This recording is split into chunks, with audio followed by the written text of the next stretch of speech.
नमस्कार, मैं तरुण वर्मा और मैं एक क्लिनिकल साइकोलॉजिस्ट हूँ। इस वीडियो में अपनी series schizophrenia real life stories को आगे बढ़ाते हुए आपसे एक नया केस डिस्कस करूँगा। तो आइए अब इस वीडियो में आगे बढ़ते हैं और मैं एक नए केस के बारे में आपको बताता हूँ। रुमाल बहुत छोटे और सादे से होते हैं, जिन पर कभी कभी कुछ लिखा होता है, कुछ संदेश जैसे होते हैं। और मैंने कुछ ऐसे रुमाल देखे हैं जिन पर कभी कभी छोटी छोटी कहावतें भी लिखी होती हैं।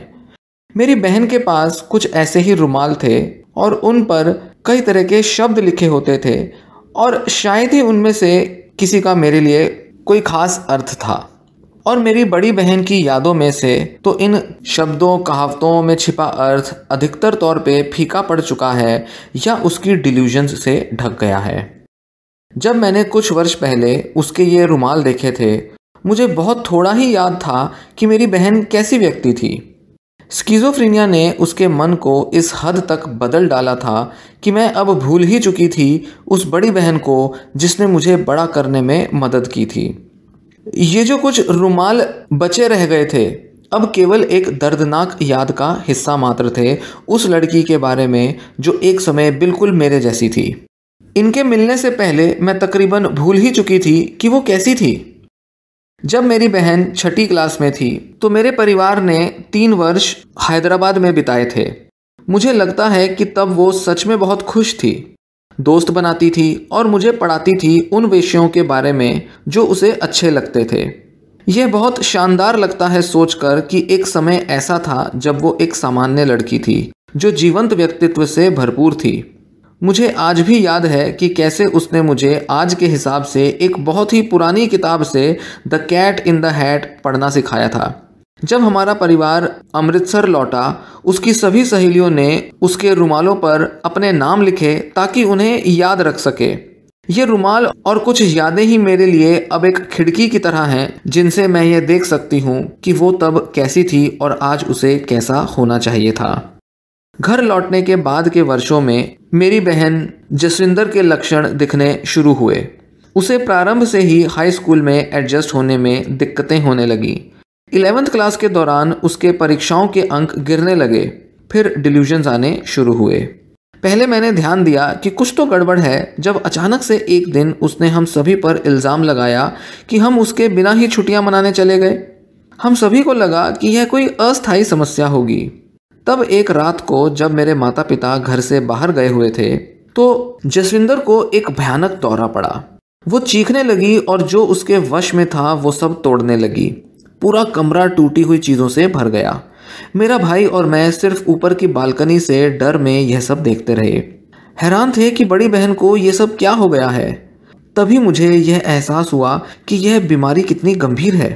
उसे निरंतर ऑडिटरी हेलुसिनेशंस का अनुभव होता रहता है जिन पर किसी भी तरह के ज्ञात उपचार से फर्क नहीं पड़ा है।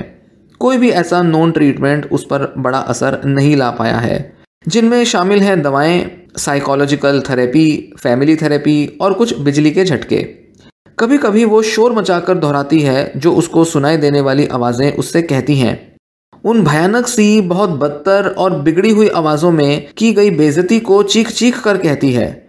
जिन आवाज़ों को मेरी बहन लगातार सहती है, बहुत कोशिश करके भी, काफ़ी समय तक प्रयास करके भी इन आवाज़ों को सुनने में मैं कठिनाई पाती हूँ क्योंकि मुझे वो आवाज़ें नहीं आती। मैं बहुत ध्यान से सुनती हूँ फिर भी मुझे सुनाई नहीं देती, पर वह उनको लगातार सुनती रहती है।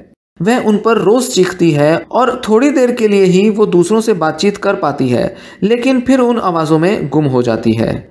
इन आवाज़ों के कारण वे कुछ अन्य तरीक़ों से व्यवहार करती है, जैसे अटपटा, अजीब और कभी कभी आक्रामक। और इन सब के बावजूद उसने पिछले साल ऑनर्स की डिग्री से ग्रेजुएशन की परीक्षा भी पास कर ली। मेरी बहन ने मुझे सिखाया कि कभी भी अपने मन और मस्तिष्क को हल्के में मत लो। कभी कभी तो यह बताना भी असंभव होता है कि बीमारी की सीमा कहाँ समाप्त होती है और मेरी बहन की कहाँ आरंभ होती है। मेरी बहन और उसकी बीमारी को कई बार अलग कर पाना बड़ा मुश्किल हो जाता है। जब एक बीमारी मन को इस तरह संक्रमित करती है, व्यक्ति और बीमारी करीब एक ही हो जाते हैं। आखिर मैं इस बीमारी से कैसे नफरत कर सकती हूँ बिना अपनी बहन से नफरत किए, जब दोनों तकरीबन अभिन्न हैं। एक ही हैं जिन्हें अलग तरह से नहीं देखा जा सकता। मैं कैसे अपनी बहन से प्यार करूं जिसे दूर ले जाया गया है क्योंकि उसने मेरी मां पर थूका था और पिता को धक्का दिया था। कुछ महीने पहले मेरी बहन की दवाएं असफल रूप से बदली गई थीं। परिणाम यह हुआ कि एक पूरा महीना उसने कांच के गिलास और शीशे तोड़े और अन्य ऐसा कुछ भी तोड़ डाला जो उसके हाथ में होता था, जिसे उसकी आवाज़ों ने उसे तोड़ने के लिए कहा। हमने उसे बताया कि ऐसा एक और विस्फोटक बर्ताव अगर उसने किया तो उसे अस्पताल में भेजना पड़ेगा। और जब वो विस्फोटक व्यवहार हुआ, जब वो बहुत डिस्ट्रक्टिव हो गई, हमारे पास और कोई विकल्प नहीं था सिवाय इसके कि उसे अब बैग पैक करने के लिए विवश किया। उसने चीख कर धमकाया और प्रतिक्रिया के रूप में 2 बड़े फूलदान तोड़ दिए, जिससे कांच के टुकड़े उड़ते हुए चारों तरफ फैल गए। मैंने उसे पीछे से पकड़ा और उसने थूक दिया, लात मारी मुझे और तब तक मुझे कोसती रही जब तक कि वह शांत नहीं हो गई और सहमति दे दी एक मानसिक अस्पताल जाने के लिए। घर बहुत ही शांत प्रतीत हुआ जब मैंने और मेरे भाई ने कांच के टुकड़ों को और बिखरे पानी को साफ किया, रुक रुक के बचे हुए फूलों को भी उठाया। इसके बाद हमने गहन सन्नाटे में रात का भोजन खाया। हमें एहसास हुआ कि उसके दौरे से कुछ ही देर पहले मेरी बहन ने हम सबके लिए एक सैंडविच बनाया था, जिसकी एक तरफ सब्जियां थीं और एक तरफ से प्लेन था, जो मेरे लिए रखा था उसने, क्योंकि मुझे ऐसे ही खाना पसंद था। रुमाल रखने वाली यह लड़की वही है जिसने हमारे लिए यह डिनर बनाया था। यह वही लड़की है जिसने संघर्ष करके कॉलेज की पढ़ाई पूरी की।